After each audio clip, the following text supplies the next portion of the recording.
ఇంట్లో ఎవరూ లేని సమయం చూసి కొంతమంది రౌడీ మూకలు ఓ వృద్ధురాలి ఇంటిని కూల్చేశారు. దీంతో బాధితురాలు తన ఇంటిని దౌర్జన్యంగా కూల్చేశారని ఆవేదన వ్యక్తం చేసింది. తనకు ఎలాగైనా ఎమ్మెల్యే సోమిరెడ్డి న్యాయం చేయాలని వృద్ధురాలు కోరింది. ఈ ఘటన పేడూరు గ్రామంలో చోటు చేసుకుంది. దీనికి సంబంధించిన వివరాలు ఇలా ఉన్నాయి. ఒంటరిగా ఉన్న వృద్ధురాలింట్లో లేని సమయం చూసి రౌడీల సహాయంతో ఇంటిని కూల్చివేసిన ఘటన పేడూరు గ్రామంలో మంగళవారం చోటు చేసుకుంది. వివరాల్లోకి వెళితే తోటపల్లి గూడూరు మండలం పేడూరు గ్రామానికి చెందిన బండ్ల నాగేశ్వరమ్మ సుమారు 50 సంవత్సరాల క్రితం 18 అంకణాల స్థలం కొనుగోలు చేసి కాపురం ఉంటుంది. ఇటీవల కాలంలో భర్తను కోల్పోయి జీవనోపాధి నిమిత్తం హైదరాబాద్లో వంట పని చేస్తూ జీవనం సాగిస్తోంది. ఈ స్థలంపై వరుసకు తన మరుదైన బండ్ల కృష్ణయ్య కన్నుపట్టంతో నెల్లూరు రాజుపాలెంకు చెందిన ఐతా మల్లికార్జున్ అనే వ్యక్తితో చేతులు కలిపి రౌడీల సాయంతో మంగళవారం ఉదయం ఇంట్లో ఎవరూ లేని సమయంలో ఇంటిని కూల్చివేశారు.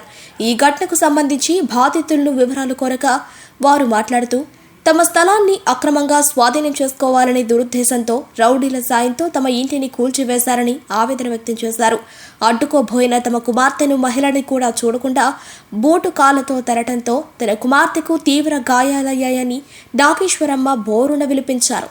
స్థానిక పోలీస్ స్టేషన్లో ఫిర్యాదు చేసినా ఇంతవరకు పట్టించుకోలేదని సర్వేపల్లి శాసనసభ్యులు సోమిరెడ్డి చంద్రమోహన్ రెడ్డి జోక్యం చేసుకుని తమకు న్యాయం చేయవలసిందిగా బాధితులు కోరారు. చంద్రబాబు రెడ్డి గారు నాకు మీరే తీర్మానం చేయాలి సార్. నాకు ఎవరు లేరేడా, నాకు 4 బిడ్డలు సార్. మమ్మల్ని కొట్టించి ఇల్లంతా పడగొట్టేది సార్. నాకు ఎవరు లేరు, నేను పాచి పని చేసుకొని బతుకుతా, నేను రూమ్ కట్టించుకోండి సార్. రాజుపాలెం ఆయన నిలబడి మరీ కొట్టించేస్తారు. 6 మంది నన్ను ఏం చేస్తారో చూసుకో అని చెప్పి వారి మమ్మల్ని నువ్వే సార్. నాకు ఎవరు లేరు, ఎవరు తీర్మానం చేసే లేదు సార్.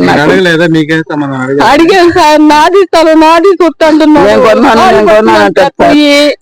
నేను 50 ఏళ్ళ నుంచి కొనుక్కొని ఉన్నాను సార్. ఇది కొనుక్కొని నా మొగుడు చచ్చిపోతే అది పడిపోయిన ఆయన మళ్ళీ ఆ రూమ్ వేసుకున్నాను సార్. ఆ రూమ్ కూడా నాకు దీంట్లో భాగం కావాలన్నది. అతనికి అదిగొచ్చు స్థలం ఇచ్చిన చోటు ఇచ్చి ఇల్లు కట్టుకున్నాడు. ఆ స్థలం నా చోటు ఇటు జరిగింది సార్. నాకు నువ్వే తీర్మానం చేయాలి సార్, నువ్వే పరిష్కారం చేయాలి సార్. సోమిరెడ్డి గారు సార్, చంద్రమోహన్ రెడ్డి గారు నువ్వే చెయ్యాల, నువ్వే నాకు తీర్మానం చేయాలి, నాకు పరిష్కారం చేయండి సార్. నాకు ఎవరు లేరు సార్. నా బిడ్డలు 4 కూతుళ్ళు సార్. వాళ్ళు ఎవరో 5 రౌడీలాగా వచ్చారు. మళ్ళీ ఆయన తీసుకొని వచ్చి నిలబడి మరీ కొట్టించాడు. నాకు ఇంకెవరు లేరు సార్, మీరే నాకు పరిష్కారం చేయాలి సార్. పక్క గొంతులో ఉంటాను. మా అమ్మ హాస్పిటల్కి వెళ్ళి ఉంది సార్. నేను మా అమ్మ వచ్చేసరికి ఈ ఇల్లు పగలు కొడతా ఉన్నారని పక్కింటి వాళ్ళు చెప్పారు సార్. ఆ గొంతులోంచి పగిస్తూ వచ్చేసరికి పగలు కొడతా ఉండేరు వాళ్ళు. ఎందుకు పగలు కొడుతున్నారంటే మా సొత్తి ఇది, మేము ఏమైనా చేస్తాం, ఏం చేసుకుంటావు చేసుకోపోని అడ్డం పోయిన దానికి బూట్ కాలుతో దన్నేరు సార్. నన్ను మా నాన్న ఫోటోని మంచు అన్ని కాలుతోనే దన్నేరు సార్. తిరగబడిపోయినాయి మొత్తం. మా చిన్న ఆయన మళ్ళీ అని అయితే మళ్ళీ అంట సార్. రాజుపాలెం ఆయన నిలబడి మరీ కొట్టించాడు సార్ మమ్మల్ని. మీరే న్యాయం చేయాలి, మాకెవరు లేదు సార్. దండం పెడతాడు. మా నాన్న ఉంటే మాకు న్యాయం చేస్తాడు. నాకు మా నాన్న ఎందుకు కొట్టాలి సార్ ఫోటో? ఈ విధంగా ఇతను తీసుకొచ్చి ఐతా మల్లికార్జున అనే వ్యక్తి మా తాతగారు బల్ల కిష్టయ్య ఈ విధంగా తీసుకొచ్చి అతను ఇట్లా మనుషులను తీసుకొచ్చి కొట్టిస్తే ఇల్లు దోయేసాడు. ఏంటంటే నీకేం సంబంధం అంటున్నాడు. ఈ స్థలం కనీసం మేము పుట్టక ముందు నుంచి ఇక్కడ ఈ ఊర్లో ఎంక్వైరీ చేసాము. 2500 రూపాయలకి ఆమె ఈ స్థలం కొన్నది. స్థలం కొనింది, ఇక్కడ స్థానికం ఉండింది. మా తాతగారు చనిపోయిన తర్వాత ఆమె బతుకు జీవనం కోసం హైదరాబాద్ వెళ్ళి పని చేసుకుంటది.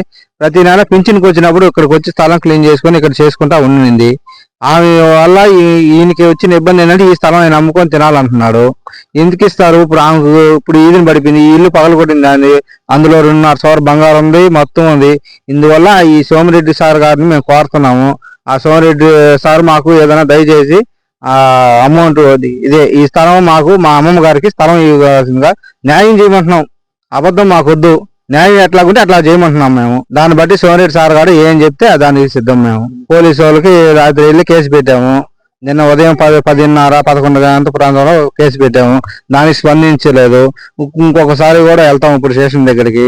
దానికి ఖచ్చితంగా మమ్మల్ని ఒకసారి స్పందించి దీన్ని న్యాయం చేయమని సోమిరెడ్డి సార్ వారికి కోరుతున్నాం మేము. ఈ దొంగ ప్రాపర్టీ దొంగ వ్యవహారం అంతా చేసి దొంగ కాగితాలు సృష్టించి దొంగ కాగితాలు పెట్టుకున్నాడు అతను. ఈ కాగితాలు ఆయన నాది అంటున్నాడు భూమి. గత 2,500 రూపాయలు కానీ 50,000 కిందట ఈ స్థలం కొనుంది. ఇక్కడ స్థానికంగా ఇల్లు ఉన్నింది. ఇప్పుడు ఈ ఇల్లు కట్టుకుంది. ఈ ఇల్లు వల్ల ఇట్లా 5 మంది కనీసం 10 మందిని తీసుకొచ్చి ఇక్కడ ఇల్లు చెడగొట్టేశారు. ఈ ఇల్లు మాకు సోమిరెడ్డి సార్ గారు ఖచ్చితంగా ఈ ఇల్లు మా నాగేశ్వరం మా అమ్మమ్మ అనే వ్యక్తికి ఈ స్థలం ఈ ప్రాపర్టీ అనేది ఆమెకి చెందాలి అని కోరుకుంటున్నాం సార్. ఈ నష్టపరిహారం ఇదంతా మాకు ఖచ్చితంగా మేమంటూ చెప్పాము. ఆమె బతుకు చేయడం ఆమె ఇప్పుడు ఈ రోజు రోడ్డు మీద ఉంది. అది కంపల్సరీ కావాలి సార్. మళ్ళీ అయితా మల్లికార్జున అనే వ్యక్తి 6 మంది రౌడీ షీటర్లను తీసుకొచ్చి ఇక్కడ ఈ విధంగా చేశాడు. ఆ 6 మందిని స్టేషన్ లో ఖచ్చితంగా శిక్ష చేయాలని కోరుతున్నాము.